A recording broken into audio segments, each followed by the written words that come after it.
오늘 우리가 모세 시리즈 두 번째 시간입니다. 모세 시리즈 두 번째 시간인데 지난 시간에 우리 첫 시간에는 1장을 살피면서 언약대로 하나님의 약속대로 번성하는 같은 애굽에서 아브라함의 후손들이 번성하는 그러한 장면이 첫 번째 컷이었습니다. 그런데 두 번째 장면은 요셉을 알지 못하는 왕이 세워집니다. 이게 두 번째 컷이었습니다. 이 엄청난 변화가 일어난 거죠. 그러면서 이 요셉을 알지 못하는 왕은, 바로 왕은 이 아브라함의 후손들, 이스라엘 백성들이 막 수가 늘어나는 것이 굉장한 부담인 거죠. 그래서 어떻게든 억압하려고 합니다. 엄청난 노역을 시키기도 하고, 또 남자아이가 태어나면 죽이라 라고 하는 명령까지 그렇게 내립니다. 이 엄청난 압박이 있었습니다. 이러한 것을 명령을 이제 내렸는데, 네 번째 컷에는 이런 산파들이 이런 왕의 명령을 듣고도 왕의 명령을 따라서 남자아이가 태어났을 때 죽이지 않습니다. 죽이지 않았던 그 이유를 설명하면서 1장에서 하나님을 두려워했기 때문이다. 하나님을 두려워했기 때문에 왕의 명령보다 하나님의 명령을 더 소중히 여겼기 때문에 하나님의 뜻을 따라서 그들은 행동했다라고 하는 그런 헌신의 모습을 우리가 살펴보았습니다. 2장 1절부터 10절의 내용을 우리가 이해하는데도 이 부분이 필요한 것 같습니다. 산파들이 하나님을 경외했던 것처럼 모세의 부모도 하나님을 경외하는 그런 모습이 잘 드러나고 있습니다. 그래서 오늘 말씀을 통해서는 하나님을 경외함이라고 하는 부분을 놓고 우리가 좀 고민도 해보고 또 우리 삶도 한번 돌아보는 그런 시간을 가져보려고 합니다. 2장 1절에 보니까 이런 내용이 나옵니다. 레위 가족 중 한 사람이 가서 레위 여자에게 장가들었다. 아직까지 레위 지파 개념 자체가 없습니다. 그렇죠? 레위 지파라고 하는 지파가 아직 선명히 이렇게 만들어지지 않았습니다. 이 지파 개념은 출애굽하고 나서 언약 백성으로 하나님 앞에 세워지고 나서 저렇게 19장 이후에 20장 이후에 이제 지파 개념이 생겨나는 거죠. 그러니까 지금은 이제 레위 가족 중 한 사람이 가서 레위 여자에게 장가들어. 그러니까 모세의 부모가 다 레위 사람인 거죠. 그 여자가 임신하여 아들을 낳으니 그가 잘생긴 것을 보고 석 달 동안 그를 숨겼다. 근데 더 숨길 수 없게 되어서 그를 위해서 이제 갈대 상자를 만드는 그런 내용이 나옵니다. 결혼을 했고 임신을 했습니다. 여러분이 만약에 모세의 부모라고 아빠와 엄마라고 생각을 해보면 어떨까요? 결혼을 했습니다. 근데 아기가 생겼습니다. 아기가 생겼는데 마냥 기뻐할 수는 없는 그런 형편이죠. 왜요? 남자 아기가 태어나면 다 죽여야 되고 또 남자의 태어난 아이도 다 나일강에 버려야 되는 이런 왕의 명령이 있습니다. 남자아이가 태어나면 죽을 수밖에 없는 운명입니다. 배가 점점 불러오지만 염려도 있었을 것입니다. 내 뱃속에 있는 아이가 만약에 남자아이면 어떻게 할 것인가 라고 하는 고민도 아마 많았겠죠. 그런데 2절에 보면 그가 잘생긴 것을 보고 석 달 동안 그를 숨겼다.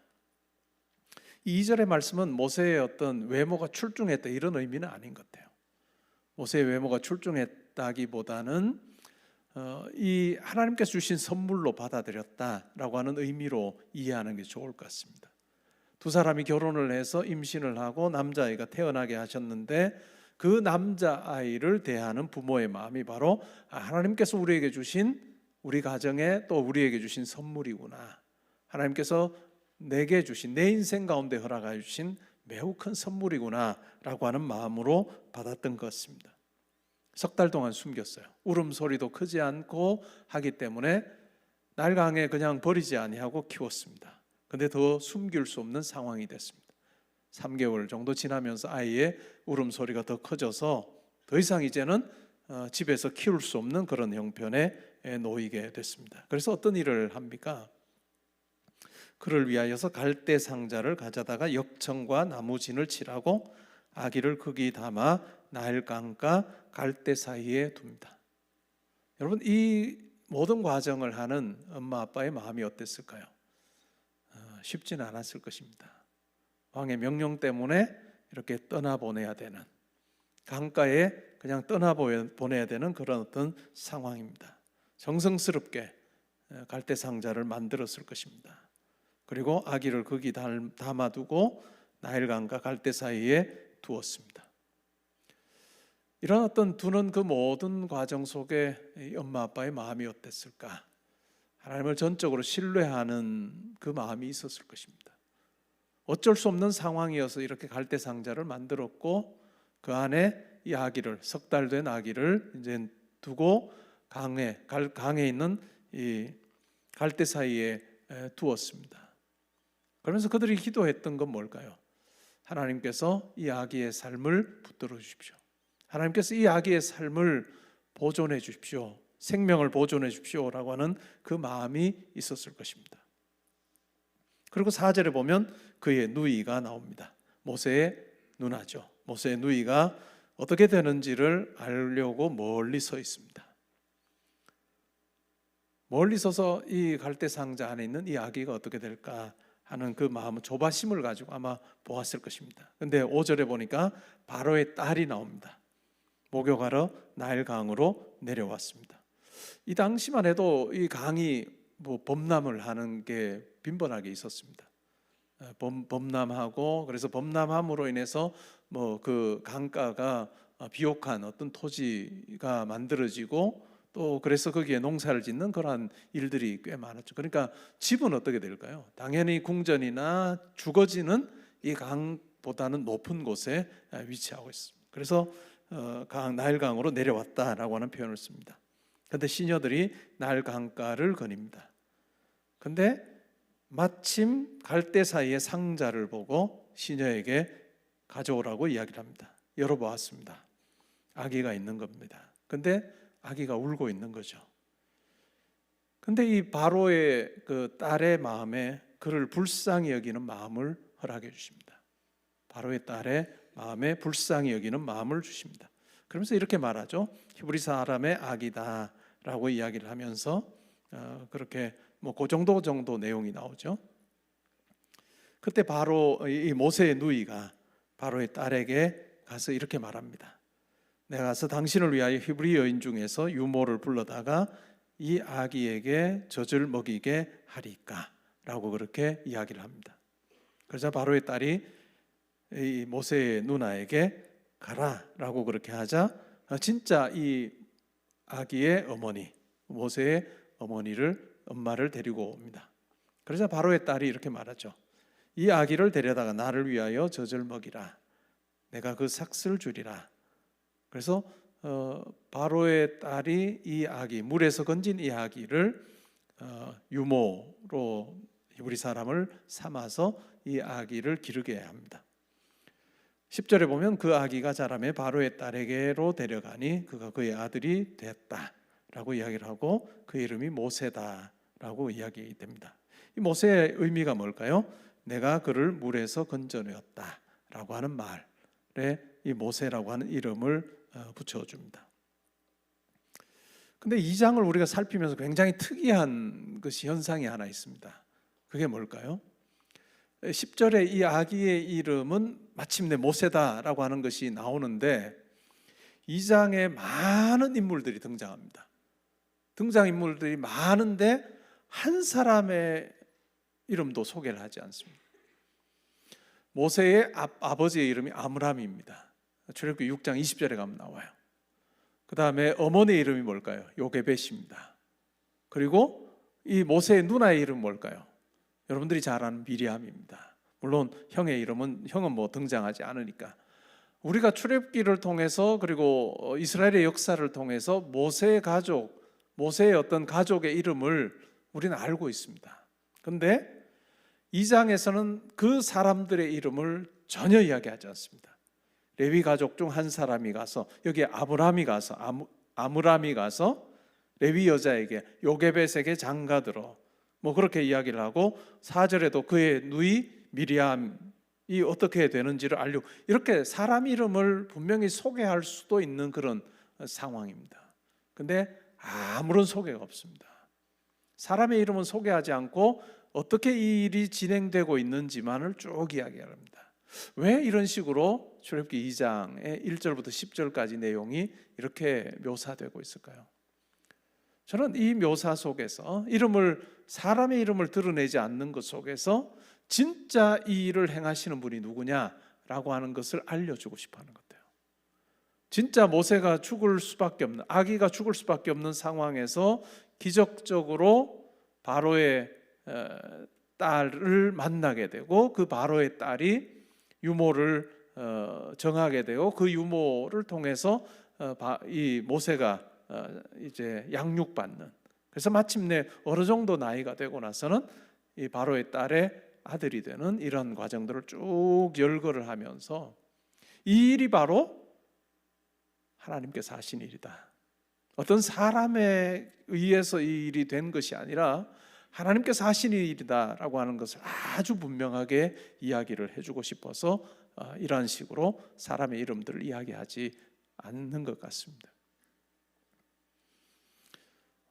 우리가 생각할 때 여러 작은 우연들이 모여서 아기 모세가 죽지 아니하고 결국은 바로의 왕의 딸의 아들이 되는 이런 어떤 과정들이 쭉 그려지고 있습니다. 그 속에 하나님께서 이 모든 일 가운데 하나님께서 함께 하셨다라고 하는 이야기를 우리에게 알려주고 있는 거죠. 영국 런던에 가면 웨스트민스터 애비라고 하는 웨스트민스터 사원이라고 부르는 그 건물이 있습니다. 거기에서 왕이 바뀌거나 할 때도 대관식도 거기서 하는 그런 유명한 건물이죠. 그리고 그 바로 옆에가 아마 감리교 그 기념하는 그런 건물이 옆에 하나 있는 걸로 제가 기억이 나는데, 이 웨스트민스터 애비 부근에 가면 존 웨슬리라고 하는 감리교의 창시자, 그리고 그의 동생 찰스 웨슬리와 관련된 기념비들이 있습니다. 이 존 웨슬리가 했던 여러 유명한 말들 중에서 한 3가지 정도를 거기에 기록을 해놨는데, 그 중에 하나가 하나님의 사람은 묻히지만 그분은 여전히 일하신다라고 하는 그런 유명한 문구가 있습니다. 하나님께서는 사람들을 들어서 사용하십니다. 어떤 일을 하나님께서 이루실 때는 사람들을 들어서 사용하십니다. 근데 사람들은 영원히 살 수가 없습니다. 그러니까 하나님의 손에 붙들림 받은 사람은 하나님께서 정하신 때 동안에 이 땅에 살면서 그 일을 합니다. 그리고 묻힙니다. 그러면 하나님의 그 일은 사라지느냐? 그렇지 않습니다. 하나님의 일은 또 다른 사람을 세우셔서 여전히 하나님께서는 그 일을 하고 계시는 분이다라고 하는 고백이 요한 웨슬레의 고백입니다.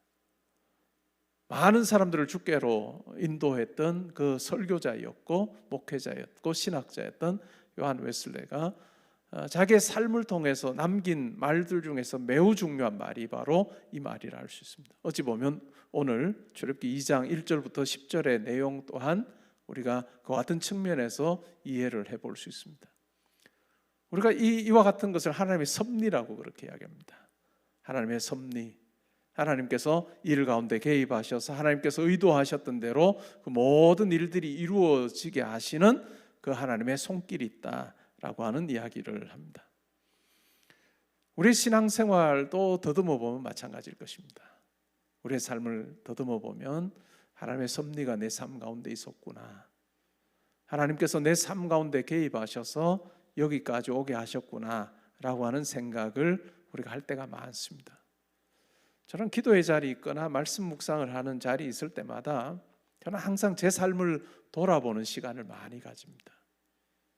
내 삶이 어떠했는가, 이제까지 지금까지 오기까지 하나님께서 내 삶에 어떻게 개입하셨는지를 쭉 더듬어 보는 시간을 가질 때가 많습니다. 때로는 그것을 더듬어 보는 그 환경이 때로는 어떤 큰 프로젝트 앞에 있을 때도 있고, 또 때로는 어떤 약간의 어려움이 있는 그런 상황에서도 이런 어떤 돌아보는 그런 시간들을 가집니다.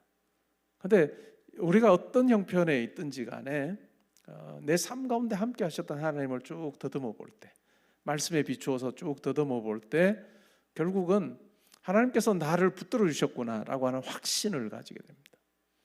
그런 하나님에 대한 절대적인 신뢰를 가지고 또 하나님의 크심에 대해서 확신하게 될 때, 때로는 내 바로 앞에 있는 그런 어떤 큰 프로젝트, 우리 교회 같으면 이제 건축이었겠죠. 프로젝트와 같은 이러한 부분들도 그렇게 염려가 되지 않는, 하나님께서 지금까지 붙들어 주신 하나님께서 내게 이 일을 맡기셨기 때문에 하나님께서 반드시 이루실 것이다 라고 하는 확신으로 기도의 자리에서 담대하게 일어나는 경우가 참 많이 있었습니다. 때로는 우리 어려움의 자리에도 마찬가지 아닐까요? 하나님께서 나를 붙들어 주신 그 손길을 쭉 더듬어 볼 때 우리 가운데 하나님을 향한 그 믿음이 확고해지는 경험을 하게 됩니다.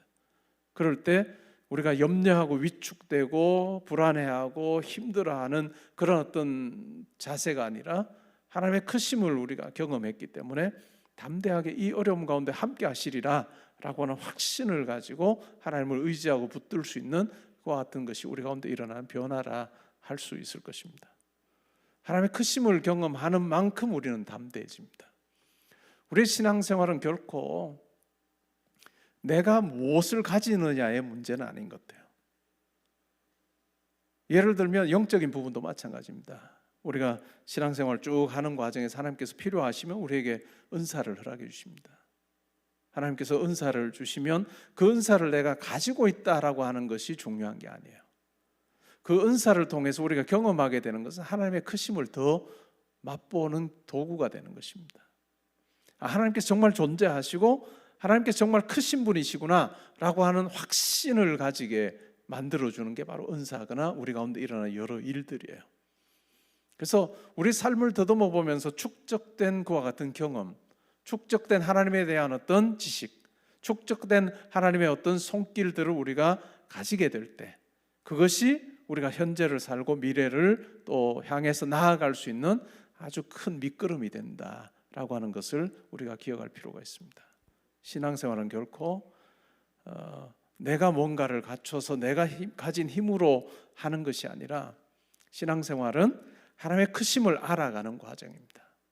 처음에는 하나님이 나와 비슷한 것처럼 여겨졌는데, 그래서 때로는 하나님께서 내가 원하시는 대로 안 해주시면 하나님께서 왜 이렇게 하실까, 이게 더 좋은 것 같은데 이렇게 하기도 했던 아주 어린 신앙인의 어떤 모습에서 점차 하나님을 알아가면 알아갈수록 어떻게 될까요? 하나님의 크심은 나와는 비교 불가능한 분이심을 우리가 확인하게 되는 거죠. 내 경우의 수와 하나님의 경우에서 너무너무 다를 수밖에 없다는 것을 확신하게 되면 그 다음에 어떻게 될까요? 하나님의 뜻에 내 삶을 맡길 수 있는 거죠. 하나님께서 내 모든 일 가운데 함께 하실 거다. 하나님께서 내게 맡기신 어떤 일도 하나님께서 이 일을 주관하시고 내가 하나님과 함께 동행하면서 하나님의 뜻을 나로 하여금 경험하게 하실 거다라고 하는 그 분명한 확신을 우리로 하여금 가지게 해주는 것입니다. 그래서 신앙생활을 하면 할수록 믿음이 깊어진다라고 하는 것은 내 안에 있는 뭔가를 끄집어내는 게 아니라 내가 믿는 그 하나님의 크심과 하나님의 신실하심을 더 분명히 또렷이 경험하고 알게 되는 그것이 신앙이 깊어지는 것입니다. 이 방향으로 나아갈 때 비로소 우리는 신앙생활에서 실족하지 않습니다.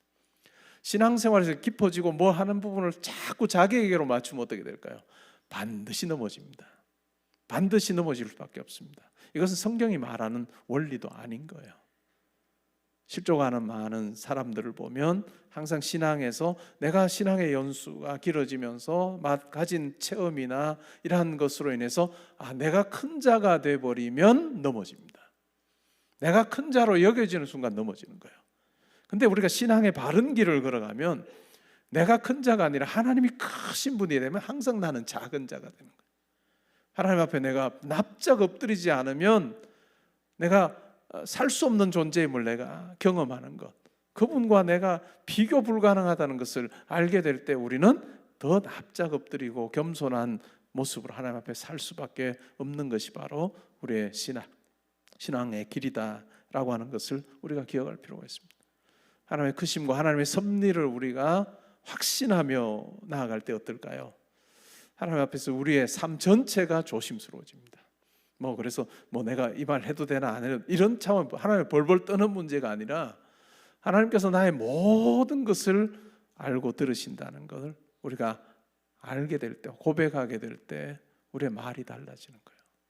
우리의 행동 하나가 달라지는 거죠. 믿지 않는 분들은 이거 뭐 아무도 모르는데 뭘 눈 찔끔 감고 해. 이게 될까요? 안 될까요? 우리는 안 되는 거예요. 다 사람들 모르겠지? 근데 누가 알아요? 하나님은 아시는 거예요. 하나님은 아시기 때문에 절대로 하나님 앞에 내가 속이는 자로 살지 않아야 되겠다 하는 그 마음이 우리 가운데 있는 거예요.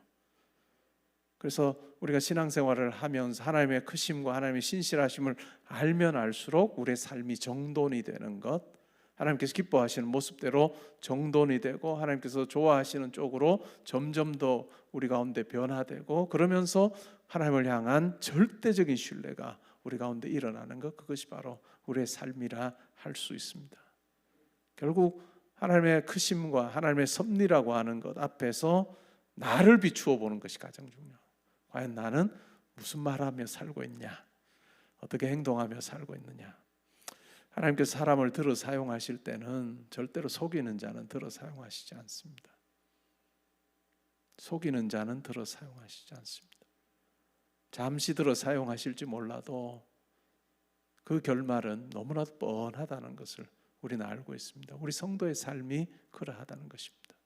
성도의 삶이 하나님 앞에서 내가 정직히 행하려고 하고 모든 것을 다 아신 하나님 앞에서 내가 이렇게 살아야 되겠구나 하는 이런 어떤, 사람 앞에서는 이렇게 하고 하나님 앞에서는 이렇게 하는 것이 아니라 오히려 사람 앞에 하는 것보다 하나님 앞에 더 진실된 모습으로 나아갈 수밖에 없는 그런 모습으로 우리의 삶이 이루어질 때, 저는 이게 되고 나면 그 다음에 하나님의 경우의 수가 작동한다고 생각해요.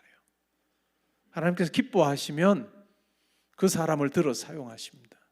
근데 우리는 하나님께서 기뻐하시기도 전에 때로는 우리가 어떤 일 때문에 계속해서 하나님 앞에 간구를 하는데, 여러분 기도의 자리에 있을 때 가장 중요하게 봐야 될 것은 하나님께서 나를 기뻐하시는 그러한 모습으로 내가 지금 살고 있는가, 그게 가장 중요해요.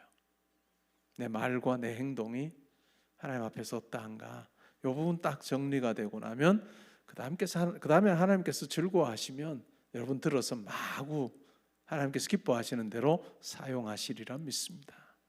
우리가 하나님의 말씀을 복음을 전하기 전에 뭘까요? 우리의 삶 자체가 그것과 어울려야 돼요.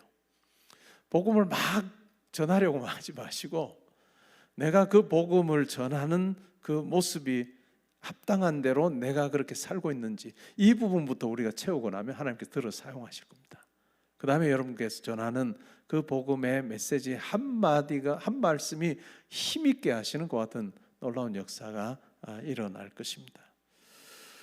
우리가 이 말씀 통해서 우리 삶을 한번 쭉 돌아보면 좋겠습니다. 하나님께서 여러분들을 지금까지 붙드셨습니다. 그리고 인도하셨습니다. 여러분의 삶을 쭉 더듬어 보면 내가 여기에 있는 것이 참 기적이다, 이런 생각 드는 분 많을 거예요. 저도 마찬가지예요. 저 개포동교회 담임 목사 되리라고 내 꿈에도 생각 안 했고 개포동교회 놓고 기도한 적도 없습니다. 근데 하나님께서 저를 인도를 하신 거죠. 제가 아주 신학생 초기 때 저는 그냥 이력서 넣고 그렇게 교회 가서 일 안 하면 좋겠습니다 하는 그게 저에게 결단해서 하는 기도도 아니었는데, 하나님 앞에 그렇게 몇 차례 아뢰드린 그 기도를 하나님께서 기억하시고 10수년이 지난 후에 하나님께서 이곳으로 기적적으로 인도하신 것을 우리 이전부터 오래 저와 신앙생활을 하셨던 우리 성도님들 다 아실 거고, 새로 오신 분들은 제가 언제 한번 말씀드리겠습니다. 하나님의 신기한 하나님의 역사로 제가 개포동교회 담임 목사가 됐고, 또 그 이후도 정말 참 기쁘게 그렇게 신앙생활을 하고 있습니다. 여러분을 가장 잘 아시는 하나님께서 여러분들을 가장 선한 길로 인도하여 주실 것입니다. 여러분의 기도의 자리에서 하나님 앞에 막 아뢰기 전에 한번 쭉 더듬어 보세요. 그러면 보이지 않는 하나님의 손길이 너무 분명해질 거예요. 그리고 하나님께 주시는 그 내가 너 붙들고 있으니까 염려하지 마라 라고 하는 요 말씀 한마디 딱 듣고 그 다음에 하나님 앞에 기도하는 그 기도의 제목 가지고 여러분 나아가시면 좋을 것 같습니다. 여러분을 가장 귀하게 여기신 하나님께서 여러분들을 사랑하시기 때문에 모든 것이 합력하여 선을 이루게 하시는 그 같은 역사가 여러분 삶 가운데 있으리라 저는 분명히 믿습니다. 이 땅에서 삶 그렇게 살다가 하나님 앞에 섰을 때, 야, 너 그렇게 사는 거 보고 내가 참 좋았어 라고 칭찬 듣는 저와 여러분 될 수 있기를 주님의 이름으로 축복합니다. 아멘.